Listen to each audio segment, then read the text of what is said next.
Hi there, my name's Arya. I thought planning my wedding would be the happiest time of my life. Instead, my parents sent me an envelope. No hug, no call, just 4 words. Deal with it. You chose this life.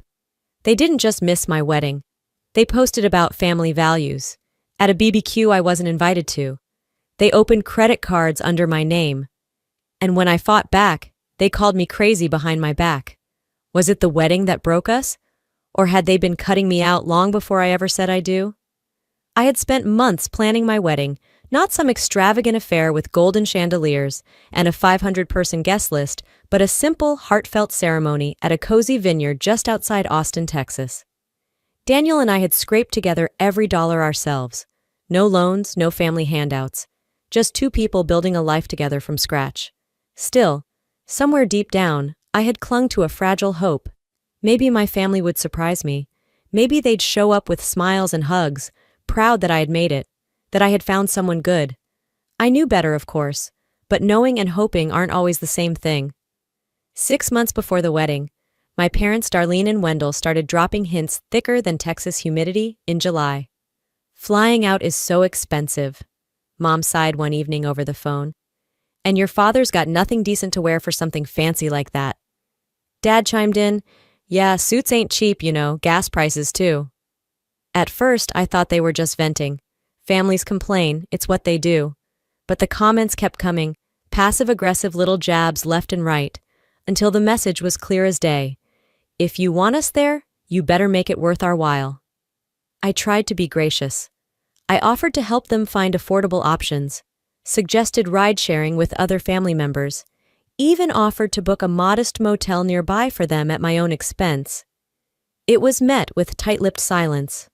Until one afternoon, my mom finally snapped. If you really cared about family, you wouldn't expect us to shell out for all this. You'd help us out. You're the one getting married. That was the moment the air shifted. It wasn't about celebrating my happiness. It was about leverage, about guilt, about making me responsible for their effort to show up. I remember sitting in the kitchen, holding the phone, staring at the blank wall like it could offer me answers. I realized then, love, in their eyes, always had a price tag. I politely refused. I told them the wedding was small, intimate, and we simply couldn't afford to bankroll everyone's trip. I said it firmly but kindly, hoping they'd understand. They didn't. The calls stopped. The texts dried up. No can't wait to see you, no congrats, honey, just radio silence. A few weeks later, Daniel and I mailed out the invitations, handwritten, heartfelt, sealed with trembling hope. I spent days checking my mailbox like a teenager waiting for a college acceptance letter. Nothing came, not even a simple RSVP from my own parents. Friends noticed. Hey, Arya, is your mom coming? Someone asked at the bridal shower. I forced a smile, waved it off with a joke about family drama, but inside it gutted me. Daniel held my hand under the table. No words, just the steady warmth of someone who knew how much it hurt to pretend you weren't hurting. As the wedding date crept closer, I began to shift internally. I stopped imagining their faces in the front row. I stopped saving them a seat. In the quiet hours after work, I sat on the couch with a glass of cheap red wine, scrolling through old photos, Christmas mornings, birthdays, family road trips. Each memory now felt like a mirage, a thing I had desperately believed was real until it faded under the harsh sun of reality. One evening, as Daniel and I stuffed gift bags for our tiny guest list friends, a few coworkers, a couple of distant cousins, he looked at me and asked carefully, "Are you sure you're okay doing this without them?" I hesitated, staring at the ribbon in my hands. Part of me still wanted to believe they would show up last minute, all smiles and apologies, blaming work or traffic or a forgotten calendar. But another part, a deeper, older part of me, knew better. I looked Daniel in the eye and said, maybe they were never really there in the first place. The night before the wedding, the apartment was quieter than usual. No buzzing phone, no frantic last-minute advice from a mother who was supposed to be thrilled for her daughter. Just me, Daniel, and the echo of a family that had chosen silence over celebration. We had an early dinner, something simple, spaghetti and garlic bread, because neither of us had the appetite for anything fancy. Afterward, Daniel went to double-check the suits while I curled up on the couch, staring at the ceiling, wondering when exactly I had lost them. Maybe when I chose a different path. Maybe when I stopped being the version of me they could control. The clock ticked past midnight. Still no messages, no missed calls, nothing. I got up, checked the front door one last time like some desperate kid waiting for Santa Claus. Nothing but the soft hum of Texas night air. I turned off the porch light, locked the door, and whispered to myself, "This is my life now." I didn't know yet, but the envelope would arrive tomorrow, sealing everything I hadn't dared to admit. Morning dragged itself in, sunlight leaking across the hardwood like a warning. I brewed coffee out of habit and sat by the window staring at the dead street. Deep down, I had always known this day would come, the day I'd have to admit my family was never the fairy tale I pretended it was. The knock came just before noon. No balloons, no hugs. Just a worn envelope shoved halfway into the doorframe, as if even the delivery deserved no ceremony. I pulled it free. My hands felt colder than they should have been under the Texas sun. Inside, a single sheet of lined paper. 6 words in my mother's sharp, unmistakable handwriting. "Deal with it. You chose this life." No signature, no warmth. Just a final dismissal from people I once called home. I set the paper on the kitchen table like it might detonate. Daniel walked in from checking the car and froze at my face. "What is it?" he asked. I slid the paper over. He read it once, then again. His jaw clenched. "You don't deserve this," he said quietly. No, I thought. I didn't. But it wasn't new.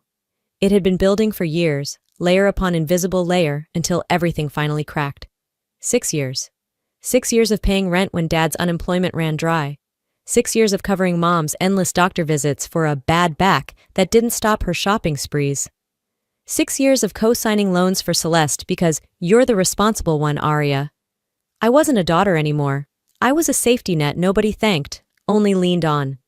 I thought back to one Christmas Eve when I hesitated to cover another month's rent. Mom, irritated, had snapped, "We raised you. The least you can do is help your family survive." Survive. As if I owed them my future because they gave me a childhood of broken promises. Not once had anyone said thank you. Not when I paid for Dad's truck repairs after another drunk crash. Not when I bailed Celeste out of another failed semester. It wasn't love. It was expectation. And the day I said no refusing to fund their appearance at my wedding, they cut me out without hesitation. I turned my coffee mug in my hands, remembering when the cracks really started to show. I had met Daniel during a company food bank event. We spent hours packing boxes, trading dry jokes about our overzealous supervisor. Daniel wasn't flashy, no degree, no designer clothes. He was steady, the kind of man who remembered my coffee order without asking. Telling my family about him was like throwing raw meat to wolves. At a tense dinner 6 months before the wedding, I introduced him. Mom gave him a look like she was spotting a stray dog. Dad muttered into his beer, "Couldn't do better, huh?" Celeste waited until we were doing dishes to whisper, "Guess you settle when you're scared to end up alone." I laughed it off, pretended it didn't gut me. But driving home, Daniel saw through it. "You know that's not normal, right?" he said gently. I stared out the window, unable to defend them anymore, because it wasn't normal, and maybe it never had been. Their pride in me was conditional. It was about control, about appearances. I was useful as long as I made them look good, and when I chose a life they couldn't dictate, I stopped being their daughter. Daniel squeezed my hand. "You don't owe them your happiness." Simple words. Dangerous words. They shook everything loose inside me. After that, we moved forward alone. We booked a small barbecue joint for catering, picked wildflowers over roses, ordered plain wedding bands, no diamonds, no show. When friends asked about the guest list, the bridal party, the speeches, I lied. "Oh, we're keeping it intimate. Just close friends." I wasn't just mourning their absence. I was mourning the illusion of who I thought they were. Maybe some families are built by blood. Others are built by the people who choose to show up. And mine had made their choice clear. I thought the worst was over. I was wrong. The days leading up to the wedding blurred into a strange mixture of tension and hollow excitement. After finalizing the last-minute details, Daniel and I tried to distract ourselves grocery runs, making seating charts, even binge-watching an old sitcom neither of us liked that much. Anything to drown out the silence that had settled over my phone like dust on a forgotten shelf. Every few hours, I would glance at it, almost involuntarily, like some desperate reflex. Maybe a message had come through. Maybe they'd changed their minds.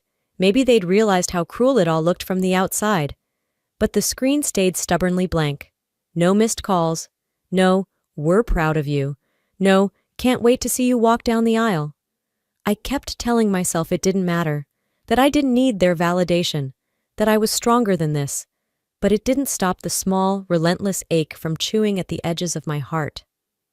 One evening after dinner, Daniel and I took a walk around the block.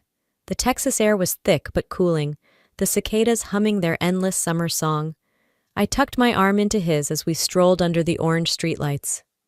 "I'm sorry they're not better," Daniel said quietly. I shook my head. "You don't have to be sorry for them. They've made their choices." The truth tasted bitter but necessary. I wanted to believe it was enough. It wasn't. The next morning, while sorting through emails, my phone buzzed on the table. Not a call, a text. I grabbed it before my mind could race too far. It was from my mother. "Good luck, but you're not family anymore. You chose your side." No greeting, no explanation, just a cold verdict, as if she were slamming a door in my face without even bothering to look me in the eye. For a moment, the world tilted. I sat there, blinking at the screen, reading it over and over as if repetition would make the words change. They didn't. Daniel came in from the kitchen carrying 2 mugs of coffee. He froze when he saw my face. Without a word, I handed him the phone. He read it, once, twice, his jaw tightening with every pass. Then he set the phone down carefully, almost reverently, and wrapped his arms around me from behind. I didn't cry. I thought I might. I thought maybe the dam would break at last. But all I felt was a kind of numbness, a hollow echo where love should have been. They had drawn their line in the sand. I wasn't their daughter anymore. I was, what? A stranger? A disappointment? An enemy? I sat there for a long time, letting the stillness fill the room, feeling it seep into my bones. Daniel didn't rush me. He just stayed there, a steady presence in a world that suddenly felt unfamiliar and sharp-edged. 2 days later, just when I thought maybe the worst was behind me, I logged onto Facebook to check the final RSVPs from friends. At the top of my feed was a photo posted by my father. A family dinner, my parents, Celeste, Margot, Vince, gathered around a table piled high with food, laughing like some Hallmark card version of themselves. No seat empty, no one missing, no room left for me. The caption burned like acid in my throat. "Real family doesn't betray you for strangers." The likes and comments piled up fast. "Love you guys! Family first, always! So proud to know you stand for what matters." Not one comment questioning where I was. Not one person asking why the bride-to-be wasn't at her own family's gathering. I stared at the screen until the words blurred together. Daniel found me there, still frozen, hours later. He didn't ask what was wrong. He didn't have to. He just turned off the monitor and pulled me up from the chair, guiding me gently to the couch like I was made of something fragile. We sat there in silence. No explanations, no fake smiles, no pretending. Just truth heavy, ugly, and unbreakable. That night, lying awake with the ceiling fan spinning lazy circles above me, I replayed it all in my mind. Every time I'd paid their bills, every time I'd swallowed their insults, every time I'd begged, silently or out loud, for just a scrap of affection. And for what? A text that cut me loose like dead weight. A Facebook post that erased me from the family history. I turned onto my side, facing Daniel's sleeping form. His breathing was slow and steady, a calm rhythm against the chaos roaring in my head. For the first time in my adult life, I didn't cry myself to sleep over them. I didn't make excuses. I didn't wonder what I could have done differently. Instead, I whispered into the dark, "I'm not going to beg anymore."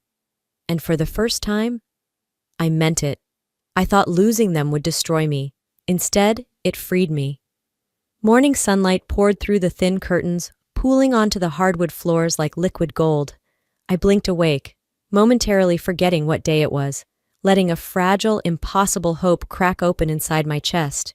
Maybe today would be different. Maybe someone would show up. Maybe they'd realize what they were about to lose. The apartment was eerily quiet. Daniel had already gotten up, probably making coffee like he always did when he sensed I needed a few more minutes to gather myself. I sat up slowly, swinging my feet onto the cold floor, staring blankly at the small makeshift bouquet of wildflowers Daniel had picked up for me yesterday. A whisper of a smile ghosted over my lips. Even when the world felt indifferent, Daniel found ways to anchor me. A soft knock at the door broke the silence. For a second, my heart lifted an involuntary, ridiculous leap of hope. I hurried to the door, smoothing down my hair, half expecting… what? Mom standing there with teary eyes? Dad with some clumsy, gruff apology? Instead, it was just a courier. No uniform, no smile, just a man holding a small, battered envelope. No return address, no bright wrapping, just beige paper and the feeling of finality. I signed without thinking, the pen feeling heavy in my hand, and closed the door. Daniel appeared behind me, his expression cautious. "What is it?" "I don't know," I said, my voice barely above a whisper. We sat at the kitchen table, side by side, as I opened the envelope. Inside was a single sheet of lined paper, hastily torn from a notebook. 6 words scratched out in a hurried, almost angry scrawl. "Deal with it. You chose this life. That was it. No love, no well wishes, no regrets, just a final, decisive blow." I stared at it for a long time, the words swimming before my eyes. Somewhere deep in my chest, something cracked, not a violent shatter, but a slow, inevitable break, like ice splitting across a frozen lake, quiet but irreversible. Daniel reached out and placed his hand over mine, squeezing gently. I didn't cry. There were no tears left to give them, only a hollow, aching clarity. I folded the paper back into the envelope and set it down carefully, as if it were something toxic. That was when I noticed my phone buzzing. At first I hoped, foolishly, that maybe it was someone reaching out to offer support. Instead, it was a string of messages from a few mutual friends. Cold, formal, awkwardly polite. "Sorry, Arya, can't make it today. Hope it's beautiful, though. We're tied up with family stuff, but sending good vibes." Every message a new splinter, driving deeper into already raw skin. Confused, I checked my social media, digging through the trail they'd left behind like breadcrumbs. It didn't take long to find it. A private message chain screenshots forwarded from a mutual friend who hadn't bought into the Whisper campaign. Margot, my own aunt, had been quietly messaging people behind my back for weeks. "Arya's making reckless choices. Not sure we should be supporting this. It's better to stay neutral and let her figure it out on her own." Neutral. As if watching someone bleed out alone at their own wedding was a respectable choice. I sat there, stunned, the betrayal washing over me in slow, nauseating waves. It wasn't just absence. It was sabotage. Daniel crouched beside my chair, grounding me again with his steady presence. "You didn't lose family today," he said quietly. "You lost people who never deserved to call themselves that." The words stung sharp and undeniable, but there was a stitching happening too, somewhere deep inside. Tiny, invisible threads weaving a new kind of strength through the places I'd been left torn open. I pressed my forehead to his shoulder, breathing in the clean, familiar scent of his soap, coffee, and the barest trace of the aftershave he wore for special occasions. "Today is still ours," he whispered. "No one gets to steal that from you." I nodded slowly, letting his certainty seep into my bones. Later that afternoon, as I stood before the mirror in my simple lace dress, I saw it clearly for the first time. Not the girl desperate for approval, not the daughter pleading to be seen, but the woman who had finally chosen herself. I placed my hand gently over my heart and said, aloud to my reflection, "Today is not about what I lost. It's about what I refused to lose myself." There was no music swelling in the background, no cinematic transformation, just me, breathing steadily, staring down the ghost of every apology I'd ever owed them. The door creaked open, and Daniel peeked inside, his smile small but steady. "Ready?" he asked. I nodded once, firm. I would walk down that aisle carrying nothing from them but the weight they taught me to shed. The sun was already climbing high over Austin when I stood by the window, my bouquet clutched loosely in one hand, feeling strangely weightless. The morning had unfurled quietly, almost too quietly. Part of me wanted to believe the worst was over, that today, of all days, would be untouched. Then my phone buzzed. It was a message from Celeste. Can't wait to celebrate you today. For a moment, one heartbreaking, foolish moment, I allowed myself to believe it. To believe that maybe, just maybe, my sister meant it. That despite everything, she would show up not to sabotage, but to stand by me. I tucked the phone away carefully and smiled at Daniel, who was tightening his tie in the mirror. "Looks like Celeste might come after all," I said, trying to sound casual. Daniel met my eyes in the reflection. His smile was small, cautious. "We'll see," he said simply. We headed to the venue, a small sunlit garden tucked behind a historic inn downtown. Wildflowers lined the simple aisle, their bright faces tilted toward the sky. It wasn't the grand wedding I'd once daydreamed about, but it was honest. It was ours. Guests started arriving, familiar faces from work, from college. Some hugged me tightly, whispering congratulations. Some avoided eye contact altogether, their smiles brittle. I chalked it up to nerves, to their awkwardness over my family's absence. Until one of my coworkers, Jess, pulled me aside near the makeshift bar. "Hey," she said, looking uncomfortable. "You might want to see this." She handed me her phone. On the screen played a TikTok, already racking up hundreds of likes. There was Celeste, pouting dramatically into the camera, swiping fake tears from her cheeks. Text scrawled across the top. "Sometimes desperate people call it love." Laughter flooded the comment section. I froze, the glass of water trembling slightly in my hand. It wasn't just the betrayal, it was the audacity to pretend to support me to my face while stabbing me publicly in the back, to mock the happiest day of my life like it was some cheap joke. I felt Daniel at my side before I even registered moving.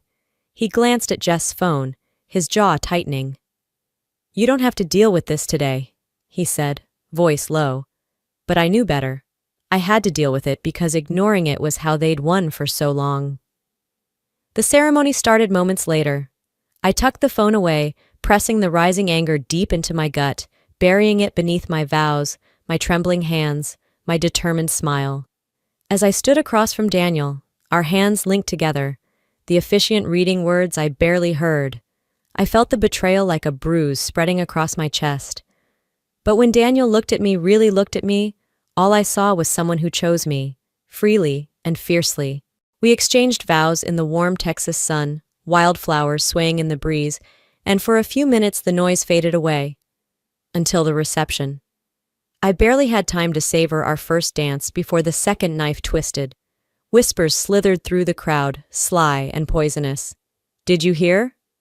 Apparently she had to rush the wedding. I heard she's already pregnant." One guest, someone I'd only met through a friend of a friend, even came up, clinking their glass awkwardly. "Congratulations! When's the baby due?" My breath caught, my smile freezing on my face. I glanced at Daniel, who caught on immediately, his arm wrapped protectively around my waist, pulling me closer. "They're disgusting," he muttered under his breath. It didn't take a genius to figure out where the rumor had started. Celeste again, doing what she did best, poisoning the well. This time, though, I wasn't crumbling. I caught Daniel's eye and gave the smallest shake of my head. Not here. Not now.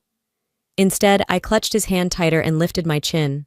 When it came time for the toasts, Daniel took the mic briefly. He didn't mention the absent family. Didn't talk about regrets or what could have been. He simply said, "Sometimes the family you build is stronger than the family you're born into." Applause rose up around us, genuine and fierce. I blinked fast, feeling the tears prick at the corners of my eyes, but not from sadness this time. After the formalities ended, and the cake was cut, and the last guest stumbled laughing toward an Uber, Daniel and I retreated back to our apartment. Still in my dress, still barefoot, I sat on the floor of our living room, scrolling through my phone. The TikTok was still climbing in views.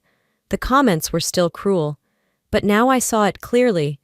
This wasn't about me. It was about their need to punish me for leaving the cage they'd built. and I wasn't going to let them control the narrative anymore.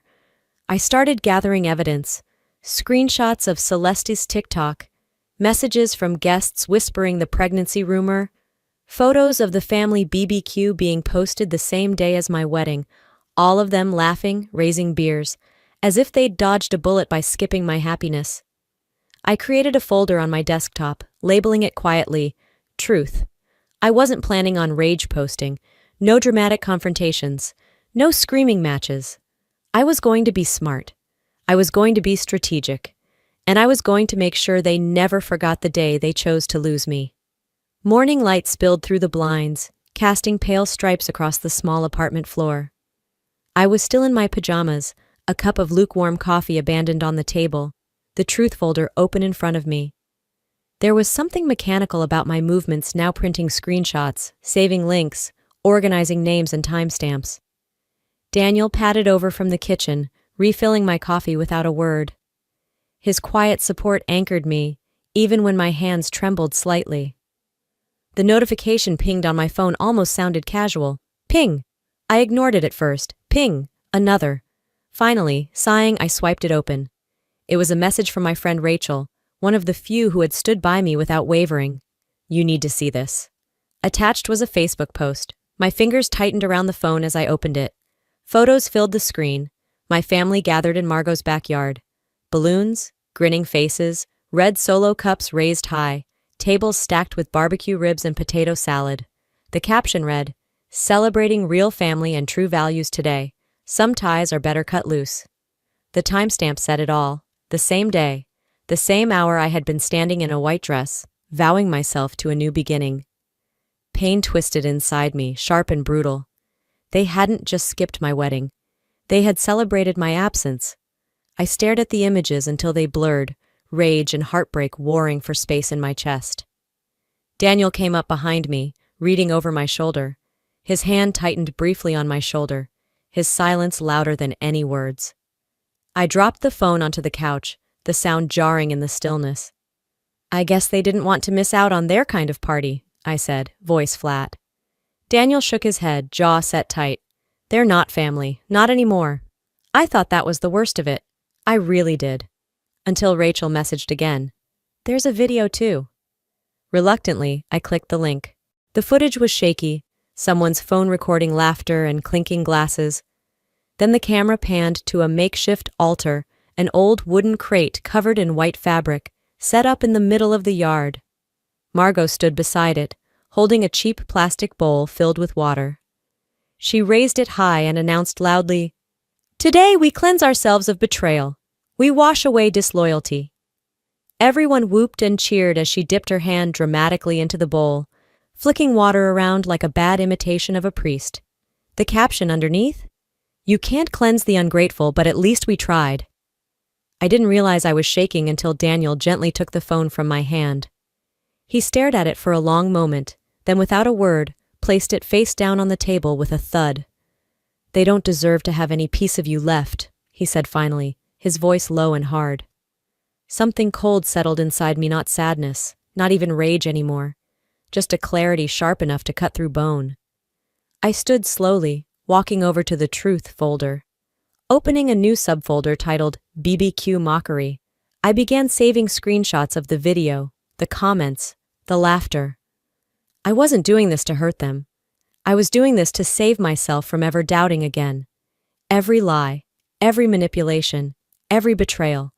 I would document it all, not to weaponize, but to remember, so that no apology wrapped in crocodile tears would ever sway me again.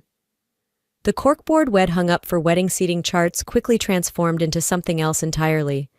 Pins connected screenshots to text messages. Photos overlapped like scars across its surface.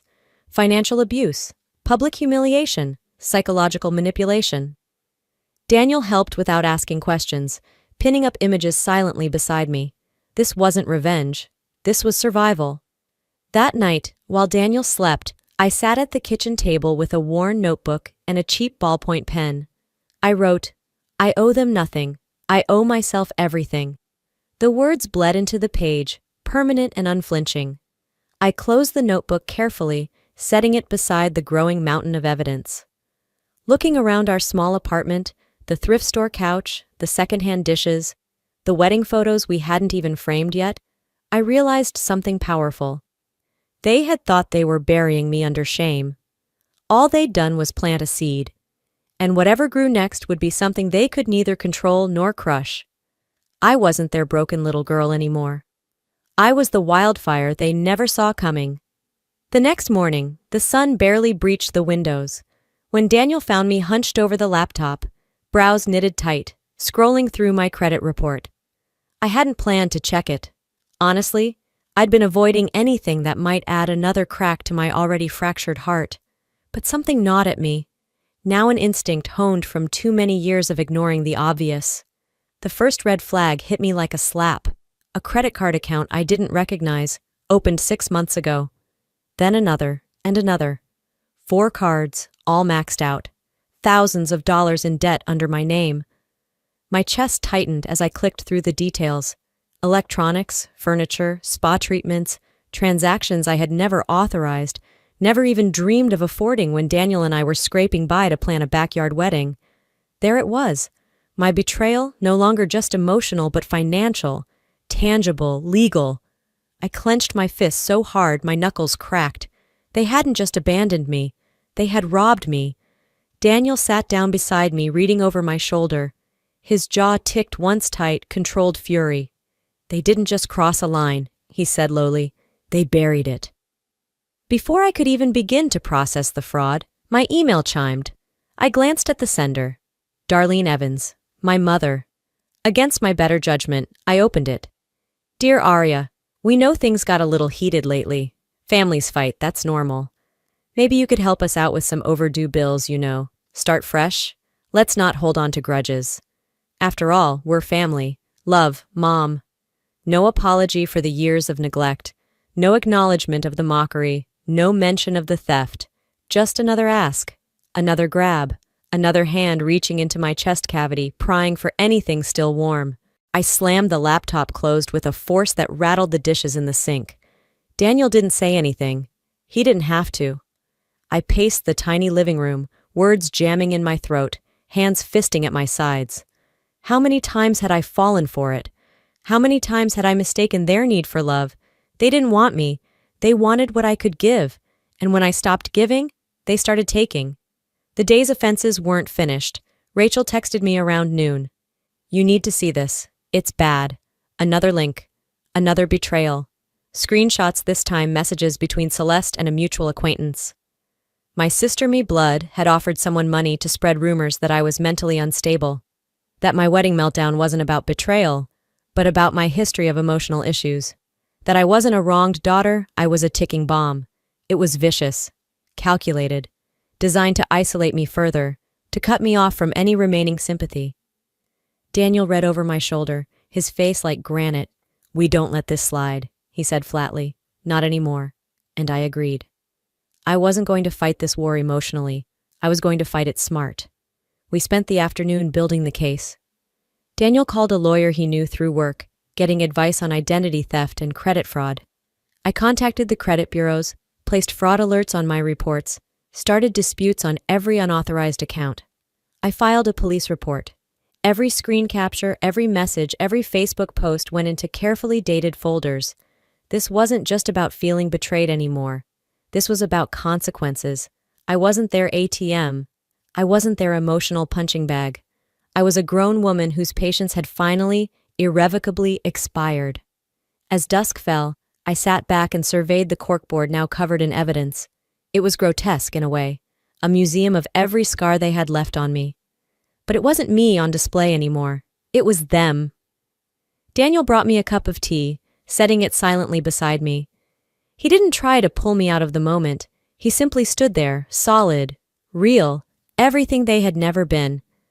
I picked up my worn notebook again, flipping to a fresh page. I wrote, "They thought love made me weak. It made me resilient." The pen scratched against the paper like a whisper of vengeance. No, I wasn't planning to destroy them publicly. That would be too easy and too close to the ugliness they had already embraced. I was going to do something far more terrifying. I was going to live better without them, and I was going to make sure every trace of their cruelty was exposed not through screaming matches or family feuds on Facebook, but legally, quietly, permanently. No more pleading, no more forgiving the unforgivable. That night, before bed, I stood by the window and stared out into the Texas night. No stars, no moon, just the humming electric buzz of a world that kept spinning, indifferent to betrayal. And for the first time, it didn't make me feel small. It made me feel infinite. It was time for the truth to be louder than their lies. Morning broke through the curtains in dull streaks of gray. I sat cross-legged on the couch, the folder of evidence spread open before me, my fingers idly tracing the edge of a printed screenshot. The apartment was silent, except for the soft ticking of the clock. Daniel poured coffee into my favorite chipped mug and set it beside me without a word. The question hovered in the air between us, unspoken but deafening. Was I going to stay silent again? Or was I finally going to choose myself? Daniel settled across from me, elbows on his knees, voice calm but sure. They counted on you staying quiet, Arya. That's how they win. That's how they always win. I wrapped my hands around the mug, feeling the heat seep into my palms. My heart thudded slow and steady, a metronome of something ancient and rising. This time, I wouldn't let them rewrite the ending. I opened my laptop, clicked New Post, and for the first time in my life, I told the whole truth. I uploaded it all, screenshots of the unauthorized credit cards, emails from Darlene asking for money under the guise of fake apologies, Celeste's TikTok video mocking my wedding day, photos from the barbecue party, my family smiling without me, performing their cleansing ceremony, text messages disowning me, captioned in plain, unflinching words, "This is what family first looked like for me." No anger, no vengeance. Just truth, laid bare for anyone willing to see. I hit post. The silence that followed was louder than any scream. The ripple effect started small. A few likes, a few comments. "I'm so sorry you went through this. You deserve better. Family isn't blood, it's loyalty." Then the shares began, and the anger, and the disbelief. Within hours, the post had gone viral. My phone buzzed nonstop with notifications, friends I hadn't heard from in years, strangers offering solidarity, even local news reporters sliding into my DMs, asking if I was willing to share my story publicly. For once, the shame wasn't mine to carry. It was theirs. Margot and Vince were the first to feel the sting. Someone from their corporate HR flagged the post. By noon, a formal investigation had been launched into misuse of company resources. Margot had used her company email to coordinate some of the BBQ smears. By evening, Celeste's influencer partnerships began to crumble. One brand after another dropped her quietly but decisively. No grand apologies, no reckonings from them. Only angry, self-pitying Facebook statuses that backfired spectacularly under the sheer weight of public scrutiny. "People love to tear families apart," Darlene posted bitterly. "Not everything you hear is true." The comments underneath weren't kind. "Maybe you should have thought about that before you stole from your own daughter." "The receipts don't lie, ma'am. You raised her just to use her. Shame on you." Each comment was a stitch in the wound they had left, sewing it shut from the outside in. Watching it unfold didn't bring me the gleeful satisfaction I once thought it might. Instead, it felt quiet, heavy. Right. I didn't dance in the ruins of what they destroyed. I simply walked away from the ashes. Daniel and I sat on the couch that night, the glow of my phone dim against the darkened living room. He didn't say, "I told you so." He didn't say, "You should be proud." He just leaned over, kissed my temple, and whispered, "You're free now." And somehow, for the first time, I believed it. I blocked every number connected to them. I filed the paperwork to change my legal name, the name they had used to control, to shame, to siphon. I chose a new one-ia name that carried no echoes of their cruelty. Standing at the courthouse weeks later, Daniel holding my hand, I signed the documents with a hand that didn't shake. It wasn't about revenge, it was about reclamation, ownership, salvation. I wasn't erasing the past. I was refusing to let it define me. As I walked out into the crisp Texas air, papers clutched tightly in one hand, Daniel's fingers threaded through the other. I felt lighter, cleaner, whole. Maybe burning bridges wasn't destruction after all. Maybe sometimes it was the only way to save yourself from drowning. Sometimes burning bridges isn't destruction. It's salvation. The sun felt different that morning, not blinding or oppressive, just warm, gentle against my skin as I walked out of the courthouse for the second time, clutching a new set of papers close to my chest. My name, the one they'd weaponized against me for decades, was gone. In its place, a name I chose. A name no one could stain with their lies or betrayal. Daniel waited by the truck, a bouquet of sunflowers in his hands, grinning like we had just won something bigger than any court ruling. And maybe we had. We didn't rush home.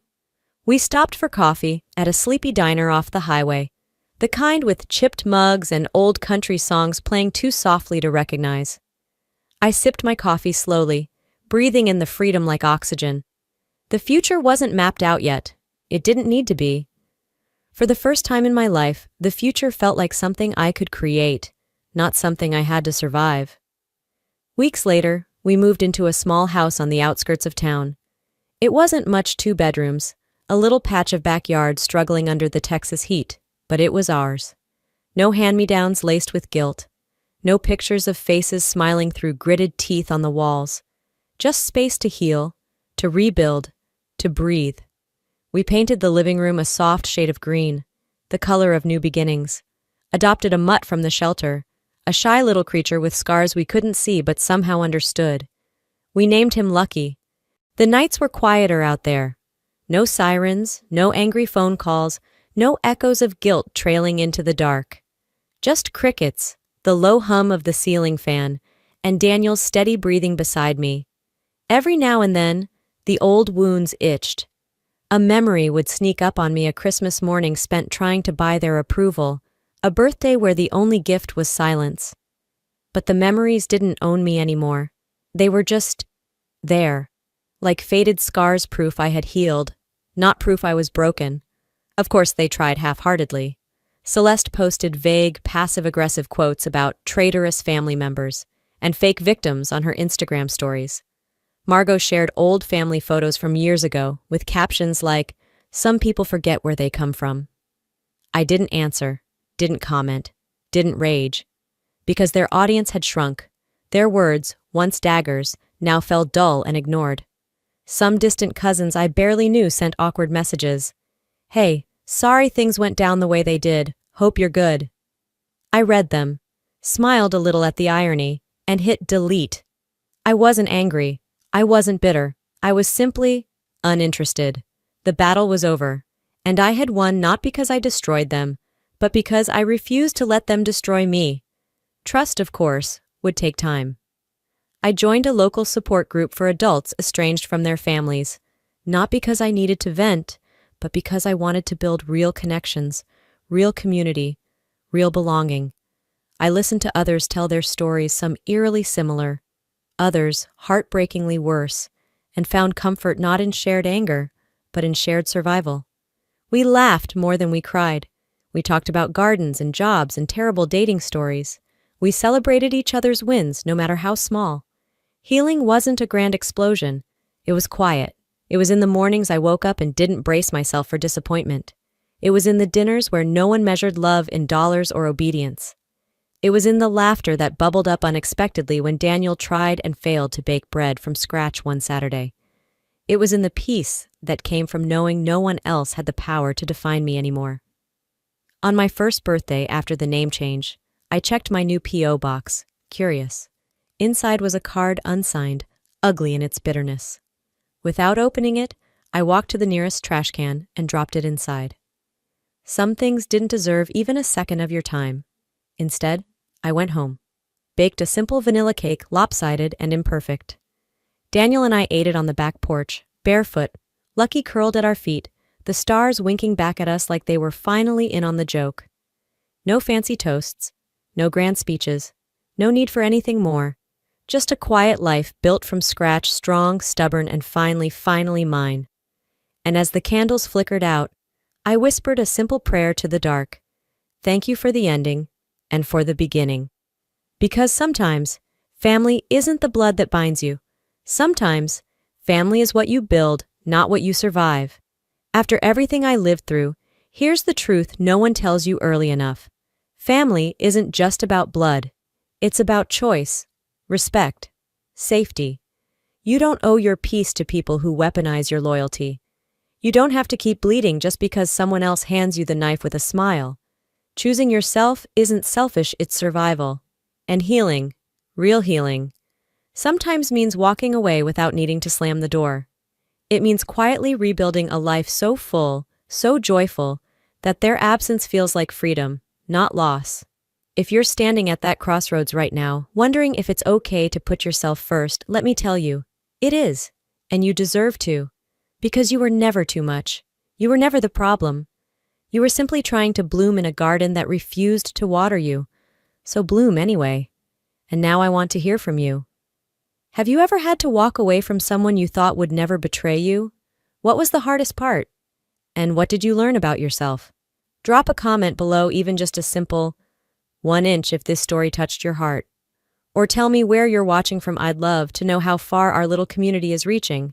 And hey, if you felt seen, if you found even a flicker of strength through this story, please hit that subscribe button and stay connected. We have so many more real, raw, and healing stories to share together. You are not alone here. Thank you for listening and for being part of something real.